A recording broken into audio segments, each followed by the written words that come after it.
Okay, started the video. I'm just trying something different here. Different way of just experimenting around with different ways to make videos. I don't know if this will work right. This may not be the best way to do this, but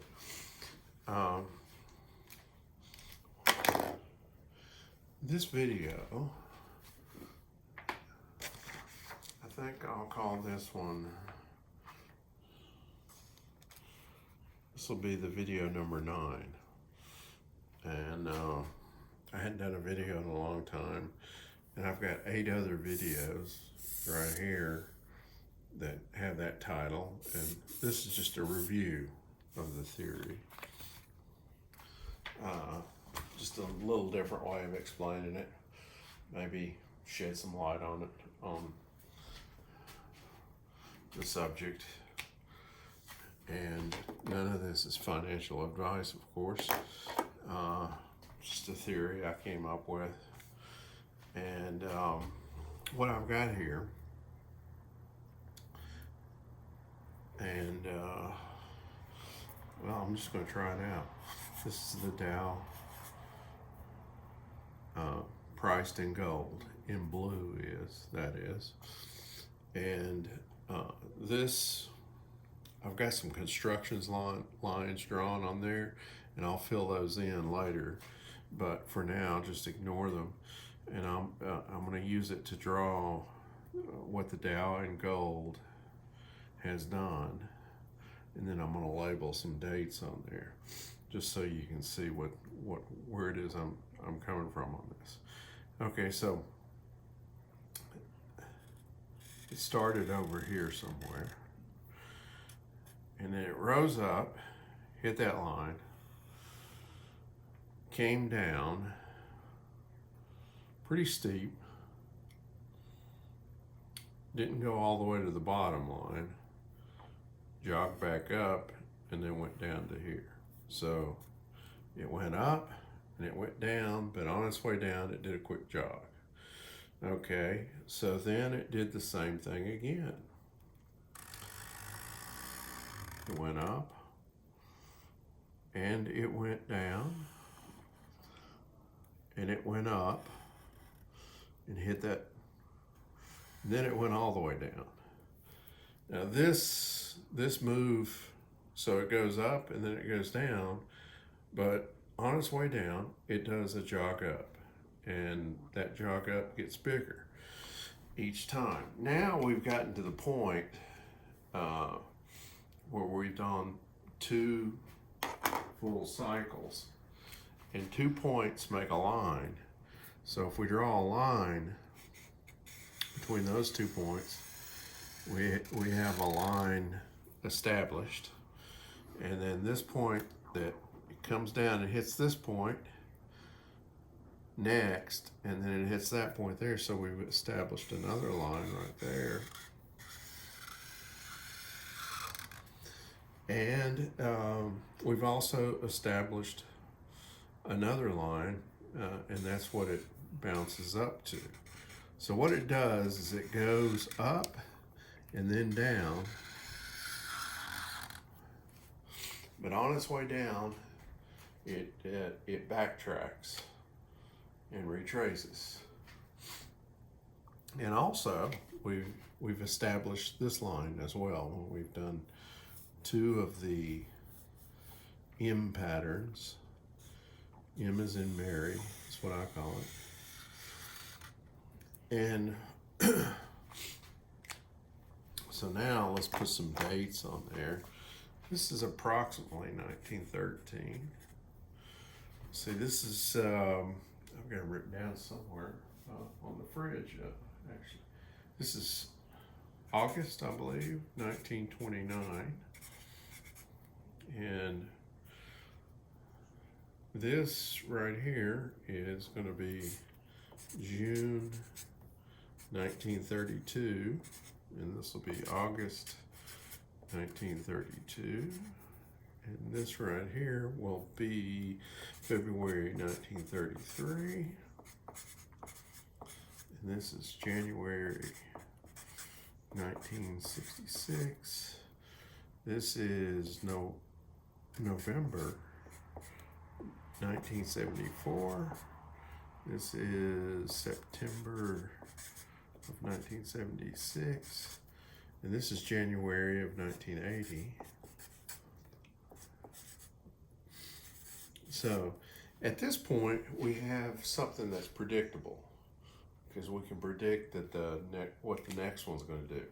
Not that I saw it back in 1980, but we know that this, well, the speculation is that this will go up and touch this line.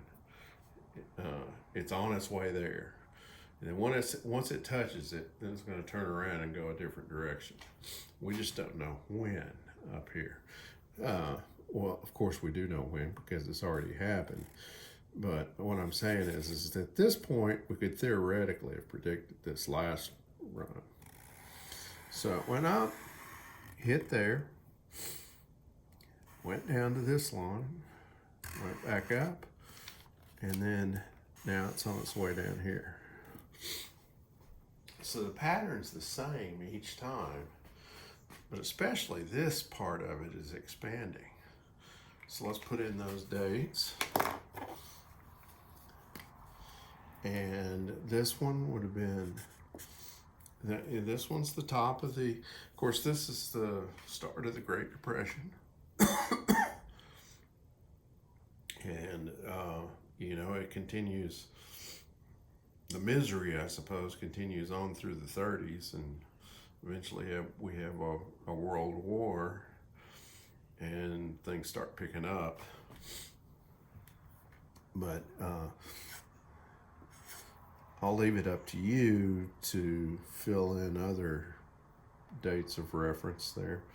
So August 1999 was when we hit this line that was established by these 2 points. Okay, so then we go down and hit this line, which was established by that point and that point.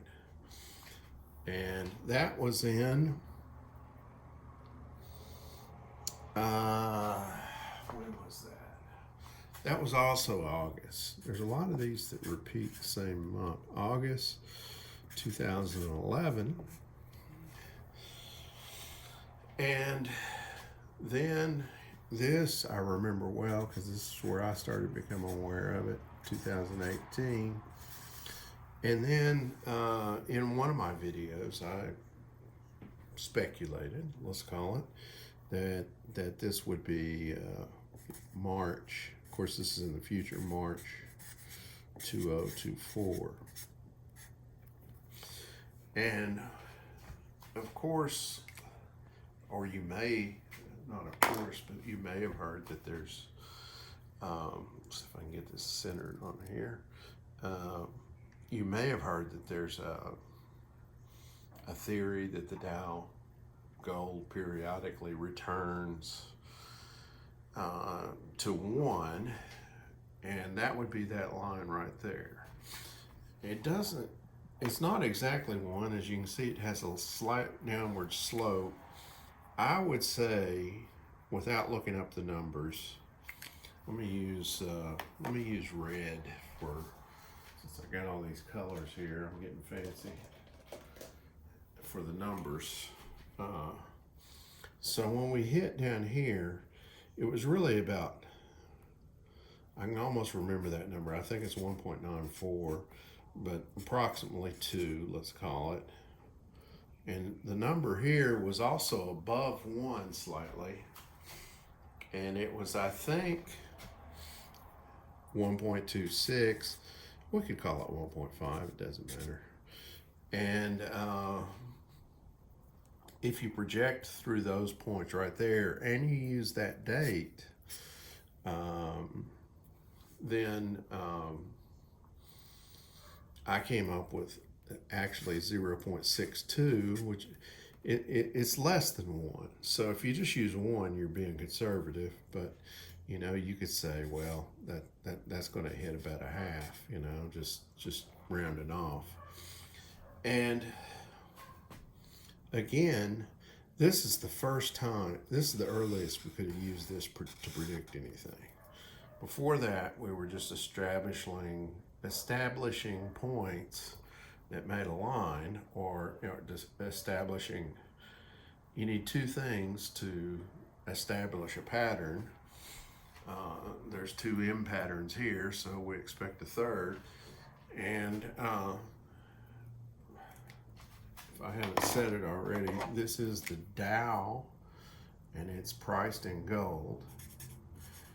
And just like the actual chart,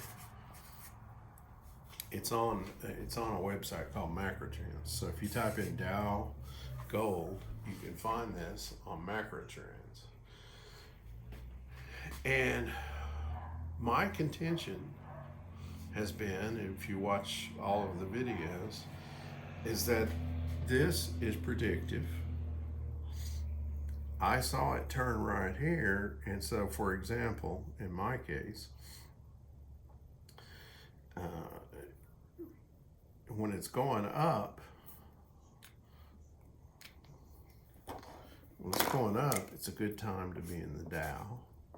And when it's going down, that's the time to be in gold or gold mining.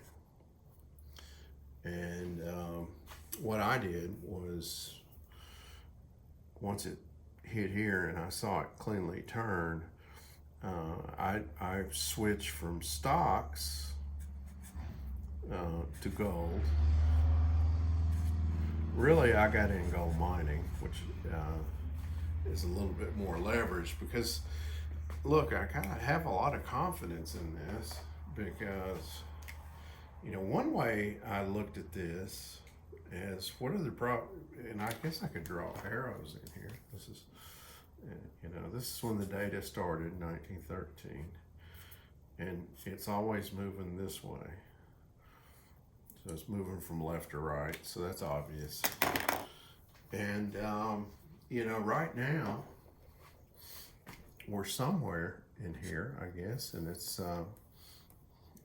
about the ratio, which I draw in blue. Well, let's see, I did the ratio in red. The Dow ratio is in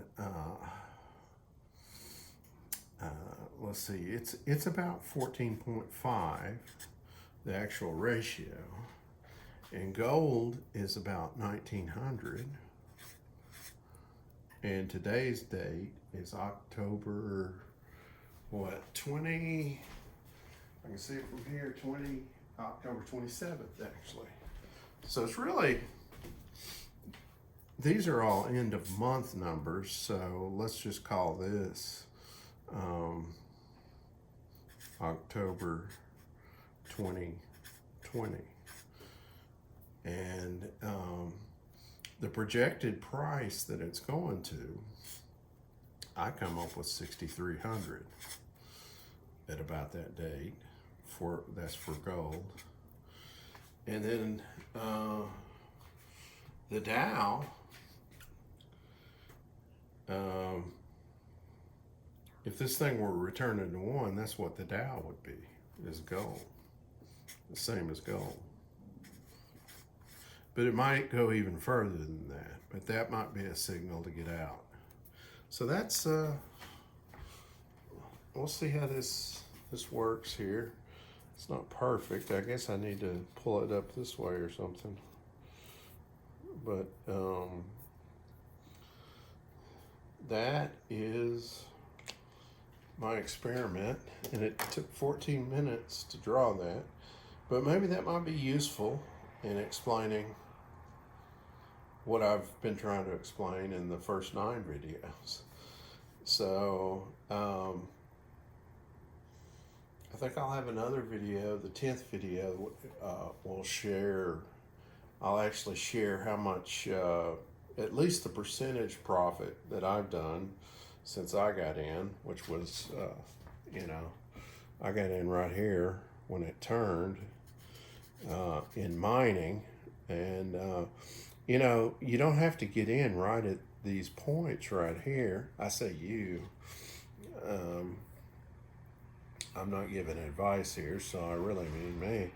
I got in right here, And now it's right here. And you know, my mining profits are outstanding. Gold, the profit on gold was from about 1194 up to 1900. So it's not as good as the mining stocks, but it's very solid. And anyway, so that's a 15-minute video. I'll stop there and we'll see how this works out. It's just a different way of explaining things. And I'll try to get it on there like that. All right, thanks for watching. And if you have any questions, just put them down below.